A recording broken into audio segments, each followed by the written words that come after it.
Welcome to the woods. It's quite a nice day today. And we've had a couple of days with no rain, which improves the mood. It's nice up here. It's nice in the woods. And when it's raining, it can be muddy. But when the sun's out, when it's shining, when the skies are blue,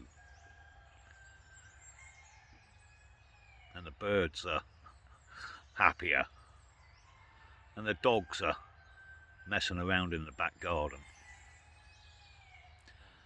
it's good. It's a good life.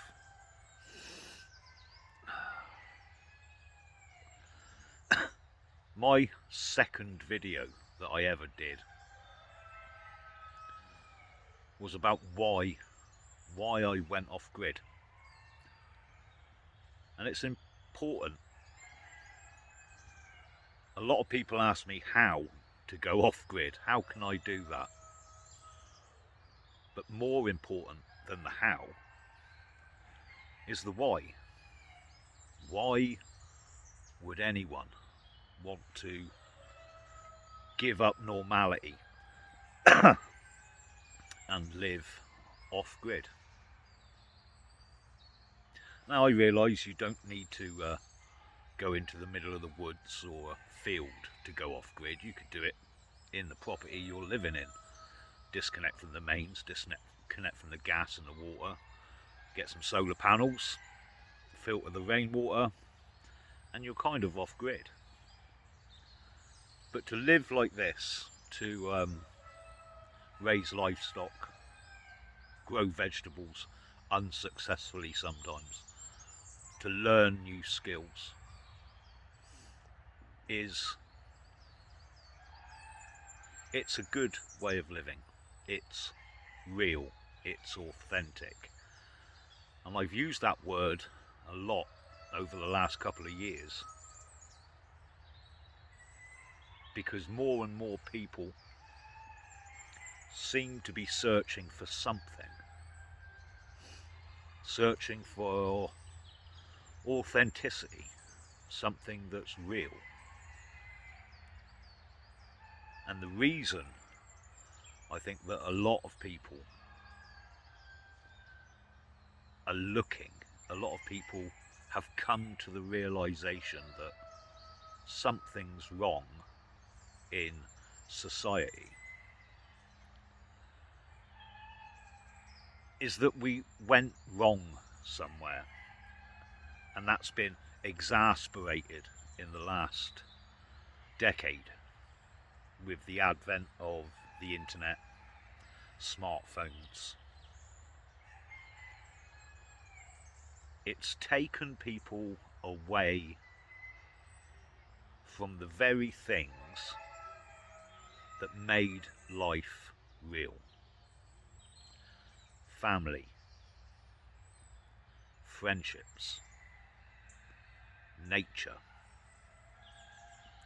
hardship. All of those things have suffered, and maybe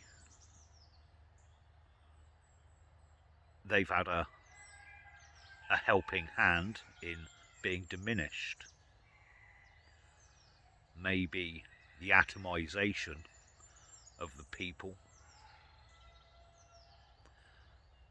was what was wanted.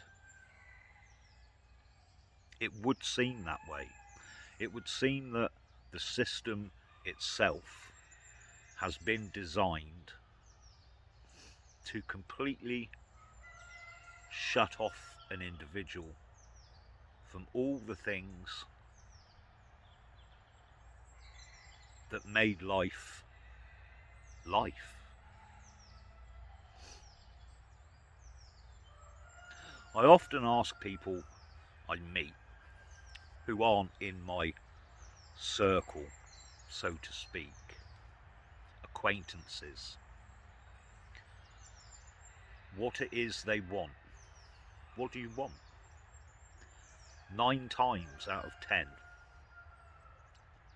it will be money based. A nice car, a better job, more money, so they can buy more things. And I don't blame people for thinking that way. It's what everyone has been told to think. You're encouraged from a very early age to obey authority, do what you're told, get a good job so you can earn money and buy things, and buy nicer things and better things with more money.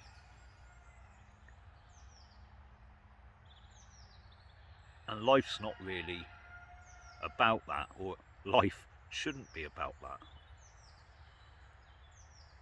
If you're watching this video, you probably a very small percentage of people that understand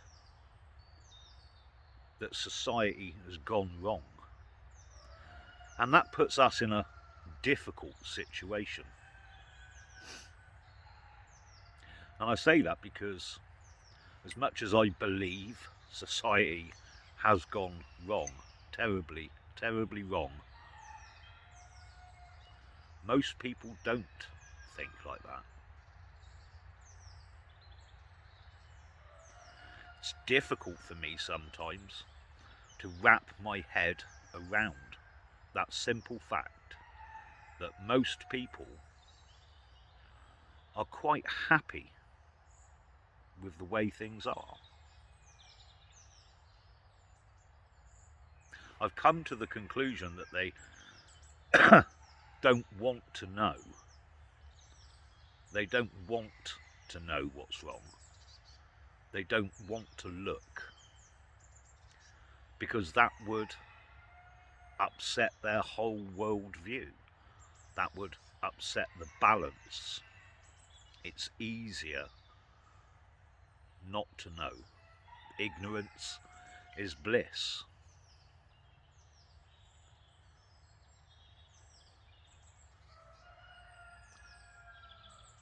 Family, friendships, nature, hardship.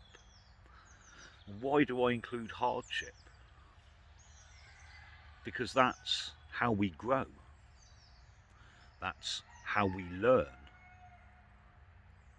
And when we learn things and grow as a person, you can then pass on that knowledge. But today, there's very little hardship. People are plugged into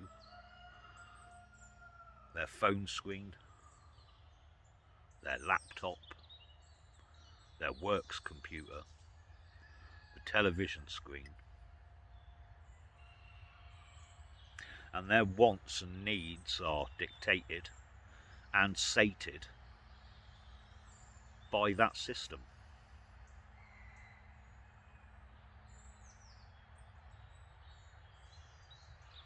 It's a very small life, and I chose something different. And along the way, I've encountered a lot of people who also came to the same conclusions, that something was wrong, things needed to change. Nowhere near the majority of people, but a fair few. And through my life, I've tried to change things in different ways. I joined political parties, both mainstream and fringe, pressure groups.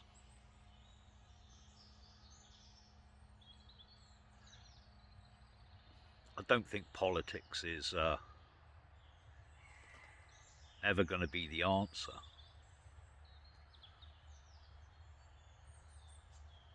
Mainly for the reason I just said. It's most of the people don't really want change. Most of the people just want more of the very thing that's destroying them. More money to buy more things, more commodities, things they're told they want, things they're told they need. The latest phone, the new trainers,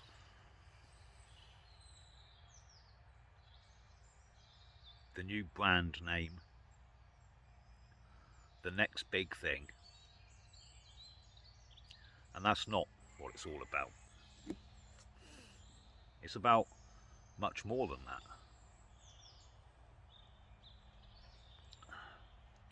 But you can't take these things away from people. You can't take away the phones. You can't take away the internet. These things are now part of everyday life.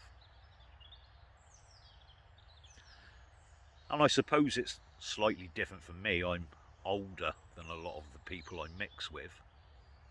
I remember a time when they didn't exist.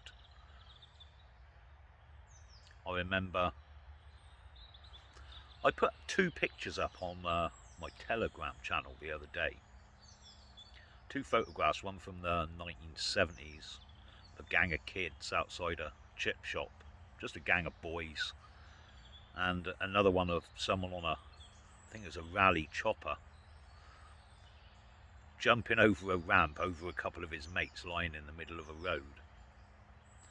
And I remember doing things like that, me and my brother. We'd go into the woods near our parents' house and build dens with our mates.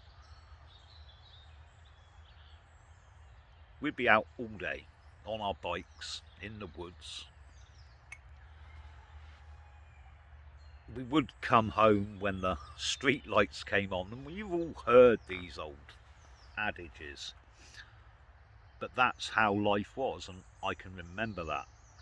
But people in their 20s, even in their 30s, have been plugged into screens and the internet since they were children.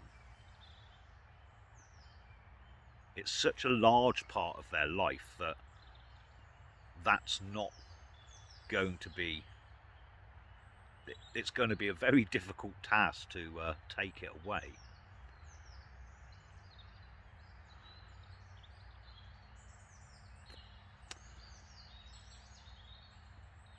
A difficult task, and one that I'm still not 100% sure needs to happen. But I think we need to rediscover balance. It can't all be screens. It can't all be technology. It can't all be online. And in some small way,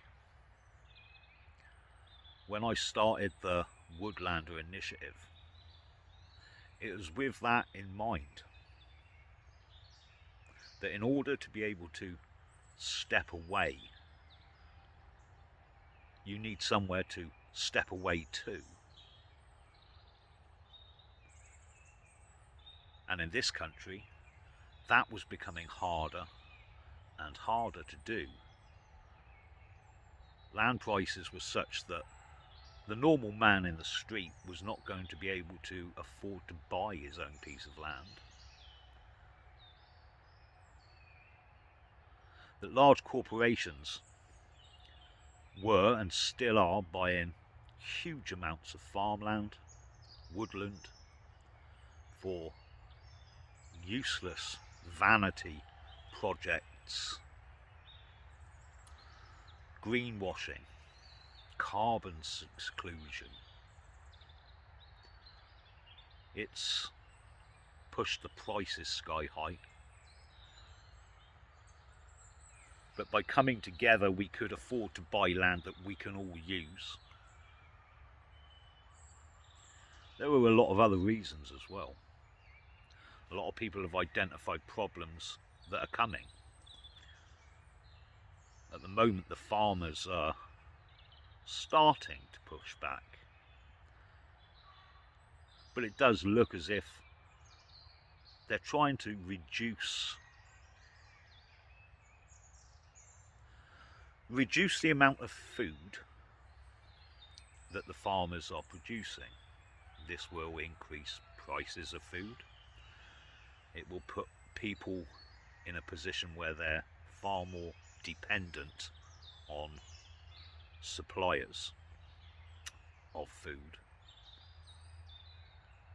A lot of people will be pushed into dependence on the state for additional funding just to buy food. So again, by coming together and purchasing land gives us the opportunity to grow our own food, to keep our own livestock. We've seen moves recently. The drip of information that people growing their own food is bad for the environment. And if you look behind what they're saying, you can see the reasons why is that they don't want people to be self-sufficient. They want people dependent. And all of these screens assist them in making people dependent. And like I said, I don't think we're ever going to get rid of them. They can be a useful tool.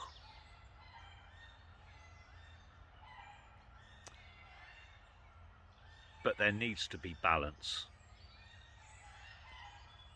We need to more frequently step away from that online world. Step away from technology. Get your hands in the dirt. Get into nature with your friends, with your family. Reconnect with those things that are actually important. The things that these screens and technology take us away from.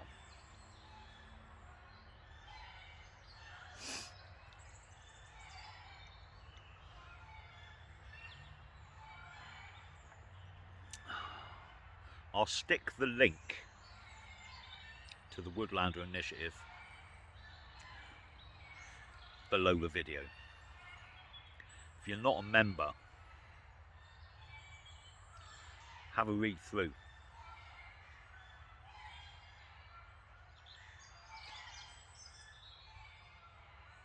Chickens are going bonkers up there. I'm going to leave this video here. Really, I was just